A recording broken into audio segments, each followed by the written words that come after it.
So yo, what's up mga kadel? Kamusta kayo? Kung kayo mahirap buhay, kami naman po may hanap po tayo yung kamatayan na aming kabuhayan. So ayan po ang aming mga karwahe dito at ayan po ang aming mga expedition at Suburban at Chrysler.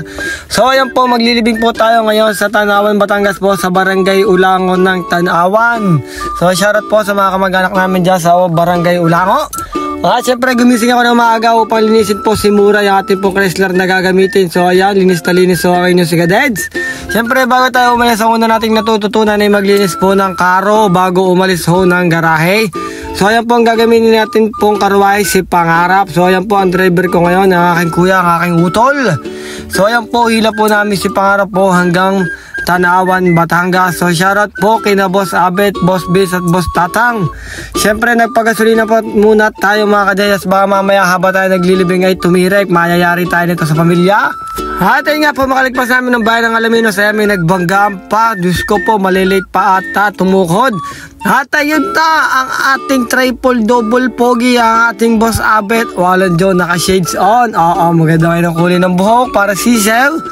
At ayun nga po mga kadets, so makatapos po natin maghintay ng ilang minuto po. So ayan, nagpunta na po tayo ng Barangay Ulangon. Nandito na po tayo sa Barangay Pantay Matanda mga kadets.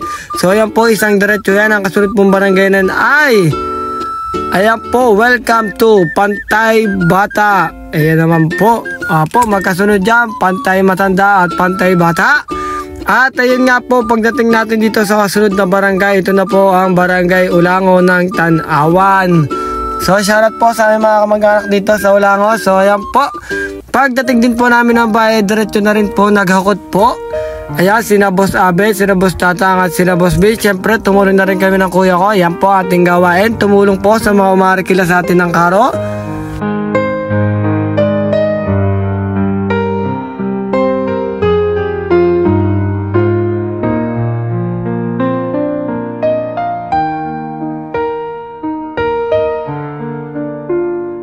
Muli po, rest in peace, rest in paradise po, Tatay Raimundo T. Uruga.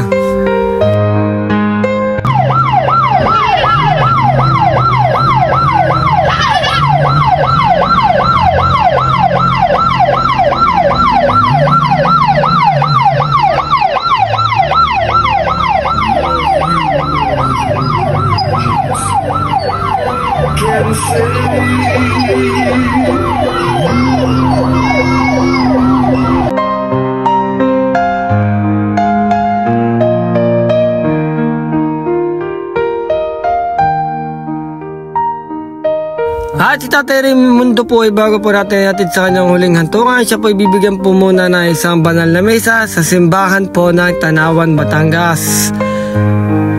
At ayun nga mga kadets, sa pamilimisahan po si Tatay Raimundo. Yan, dito po sa gilid merong masarap na kainan, pasit kanton na may egg with rice. Ayan, salamat, nalaman ko itong kainan na ito.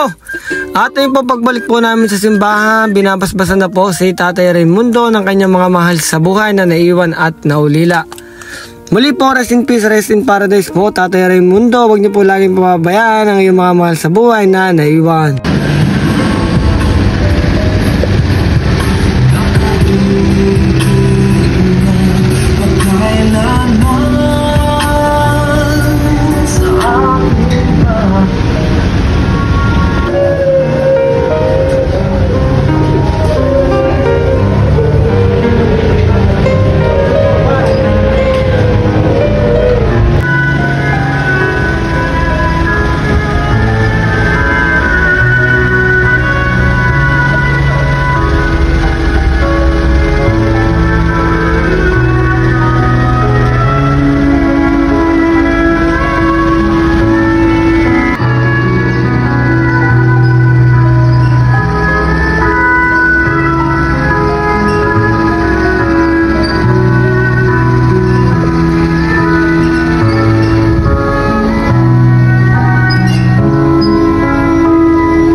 At ayun nga mga kadets, so tapos na tayo maglibing nga. Salamat Boss Bin, salamat din Boss Abet. Ayan, bigla lilitaw diya si Boss Abet. Genge. At ayun nga, syempre mga Deds, so uwi na tayo sa mga gusto po dyan mag-rent ng aming karo, quality sounds, quality po na karo. Message nyo lang po si Kadeds sa magiging presyo po natin kahit kaano kalayo yan, basta kaya. Bablog ko po yan mga Deds. Muli po, maraming salamat sa inyong panonood. I love you!